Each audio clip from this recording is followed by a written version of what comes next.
Hi, my name is Gautam, and I actually stay in Malkajgiri itself. Like, I had this back pain. It's been 1.5 years. I have tried many treatments like chiropathy, oil massage, physiotherapy especially, but it didn't work out as much like what I expected. I strongly suggest homeopathy. You people can carry on with the homeopathy. Area Malkajgiri, and doctor name is like Nagesha Rao, and the clinic name is Neocare Homeopathy. జయ శ్రీమన్నారాయణ. నేను మీ icon astrologer Gattupalli Suresh Babu.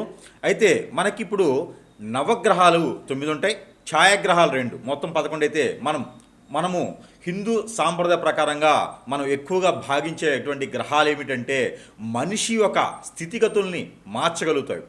నైటే కోటీశ్వరుడు అవ్వచ్చు, నైటే భిక్షాధికారి అవ్వచ్చు.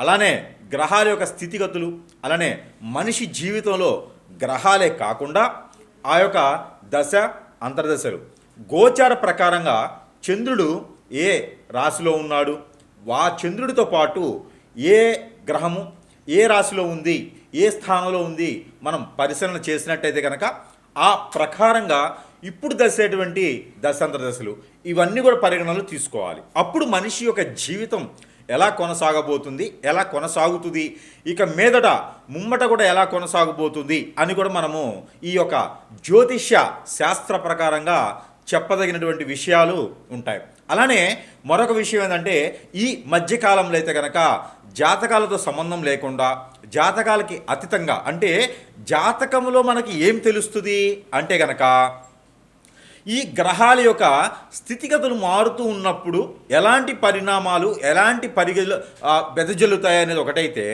మరొకటి ఎలాంటి ఇబ్బందులు ఎదుర్కొంటారు అనేది ఒకటి. ఇకపోతే పెళ్ళి ఎప్పుడు అవుతుంది, అలానే పిల్లలు ఎప్పుడు పుడతారు, వ్యాపారంలో కానీ జాబులో కానీ ఎప్పుడు గ్రోతింగ్ వస్తుంది, ఏ దశలోనూ ఎప్పుడు పుడితే వల్ల ఎప్పుడు గ్రోతింగ్ వస్తుంది ఒకటైతే, పుట్టగానే కొన్ని గ్రహాల వారికి అక్కడ మనకి కొన్ని రకాల ఇబ్బందులు శాంతులు వస్తాయి. ఈ శాంతులు రావడంతో అక్కడ హోమాలు కానీ యజ్ఞ యాగాలు కానీ లేకుంటే జప తపాలు కానీ దానాలు కానీ కొన్ని ఉంటాయి. అవి పుట్టిన తర్వాత బేబీ నెల రోజుల లోపు, అంటే 30-31 దినాల లోపు కనుక ఆ పరిహార నిమిత్తం చేసినట్లయితే కనుక అన్ని రకాలుగా ఇబ్బందులు రాకుండా ఉంటాయి. లేదు అంటే కనుక జీవితంలో ఎప్పుడు కూడా ఏదోటి ఎదుర్కొంటూనే ఉంటారు. అలానే బలరిష్ట రోగాలు అని ఉంటాయి. ఇవి కూడా మనకు రాకుండా ఉండాలి అంటే ఖచ్చితంగా మనము పుట్టిన వెంటనే కాకుండా 30 రోజుల లోపు కనుక ఆ పరిహార నిమిత్తాలు అయితే ఖచ్చితంగా చేసుకోవాలి. ఇలా చేసుకొని పక్షాన ఇక పెద్ద అయిన తర్వాత అయితే బలరిష్ట రోగాలు కావచ్చు, ఆర్థిక పరంగా ఆరోగ్యపరంగా ఏది చేద్దామని ముందుకు వెళ్ళకపోవటం ఇదొక సమస్య అయితే, ఈ మధ్యకాలంలో మరొకటి ఉంది. ఇదేంటంటే కనుక ఇది జ్యోతిష్య శాస్త్రానికి అనుగుణంగా ఉండదు, ఆపోజిట్లో ఉంటుంది. ఇది ఏంటంటే తంత్ర జ్యోతిష్యం. ఈ తంత్ర జ్యోతిష్యం ఏంటంటే జ్యోతిష్యంలో ఉన్నటువంటి విషయాలే కాకుండా ఈ తంత్రంలో ఉన్నటువంటి విషయాలకి ఎదిగేటువంటి వాళ్ళను మనం ఎదుగుతున్నామో అని ఎదుటి వాళ్ళు తట్టుకోలేక, అలానే ఈ ఎదుగుదలని తట్టుకోలేక మనలో ఉన్నటువంటి మంచితనము, ఆలోచన, ఆరోగ్యము, అలానే మన యొక్క చాకచక్యము, సహాయం చేసేటువంటి గుణాలు, మంచి తత్వాలు, బాధ్యత ఇవన్నీ కూడా ఎదుటి వాళ్ళు చూసి గమనించి వీరి యొక్క పేరు, ప్రఖ్యాత, హోదా, డబ్బు, పలుకుబడి అన్నీ కూడా పోవాలి అని చెప్పేసి మన మీద ఎలాంటి ప్రయోగాలు కూడా చేయటువంటి జరుగుతూ ఉంది. ఈ చేసేటువంటి గురువులు కూడా చాలా ఎక్కువగానే ఉన్నారని ఈ సందర్భంగా చెప్పుకోవచ్చు. ఇకపోతే హిప్నాటిజం, బ్లాక్ మ్యాజిక్, వశీకరణం, చాతబడి, అష్టదిబ్బందన, స్పిరిట్, భాగల్ముఖి, భానుమతి, యక్షిణి, ధూమావతి, రూపావతి ఇలాంటి క్రియలతో కాకుండా ఇంకా కూడా ఎన్నో రకాలైనటువంటి పద్ధతులతో క్రియలతో కూడా మనిషిని హింసించడం, మనిషిని జయించడం, మనిషిని ఎంతో దానికి దిగదార్చడం ఇలాంటివి చేస్తూ ఉన్నారు. కాబట్టి ప్రతి ఒక్కరు కూడా జాగ్రత్తగా ఉండండి. మన పర్సనల్ విషయాలు కూడా ఎవరికి షేర్ చేయకండి. అలానే కనుక ఇప్పుడు ద్వాదశ రాశుల్లో ఇవన్నీ కాకుండా మనకి రాశి పరంగా మనం చూసినట్టయితే కనుక ఎవరిలైనా నేను చెప్పినట్టు జరగలేదు అంటే కనుక వారు గమనించుకోవాలి.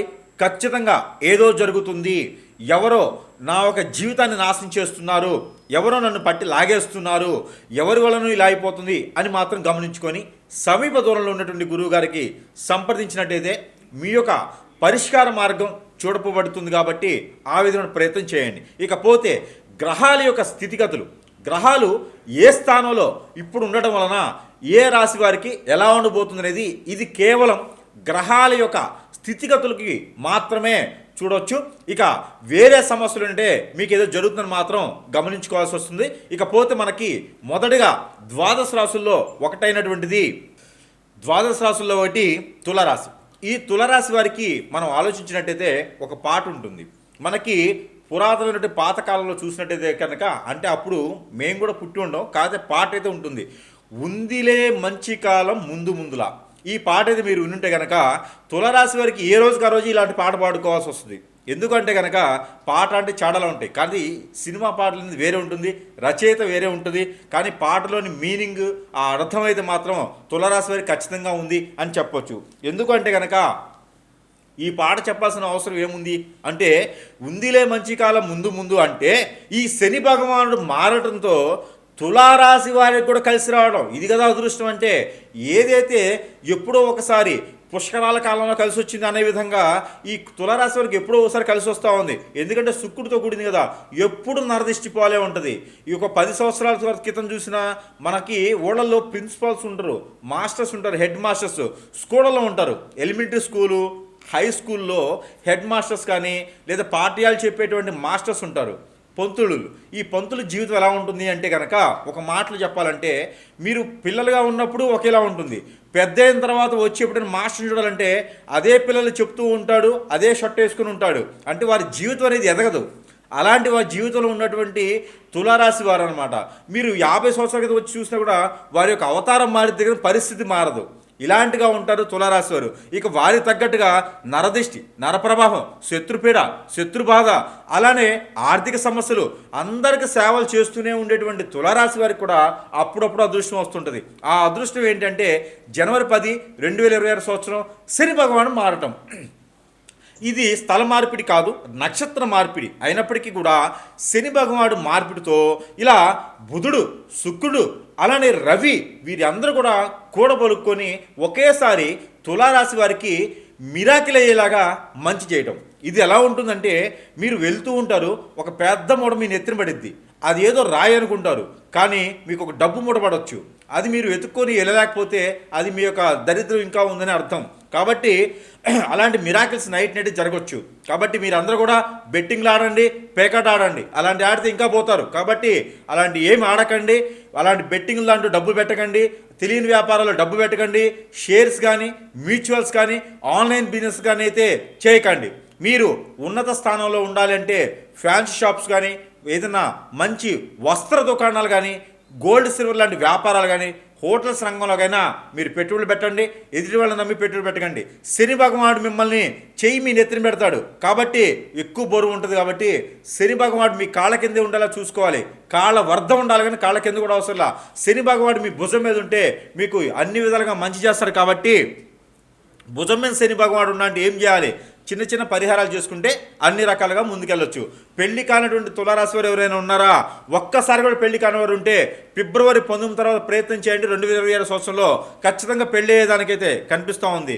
ఇక రెండో పెళ్లి, మూడో పెళ్లి అయితే నాకు సంబంధం లేదు. ఇకపోతే తూర్పు దిశగా వచ్చేటువంటి అబ్బాయి సంబంధం, పడమర దిశగా వచ్చేటువంటి అమ్మాయి సంబంధం కూడా మీకు కుదురుతుంది. కాబట్టి ఆ మేర ప్రయత్నం చేయండి. ఇక విదేశాలకైతే మాత్రం ఖచ్చితంగా మే వరకు ఆగాల్సిందే తులారాశి వారు. ఇకపోతే 22 సంవత్సరాలు దాటినటువంటి తులారాశి వారు ఎవరైనా ఉంటే ఖచ్చితంగా గవర్నమెంట్ జాబ్ ట్రై చేయండి. ఈసారి 2027 సంవత్సరంలో 1, 2, 3, 4 సార్లు ప్రయత్నం చేస్తే ఖచ్చితంగా మీకు గవర్నమెంట్ జాబ్ వస్తుంది.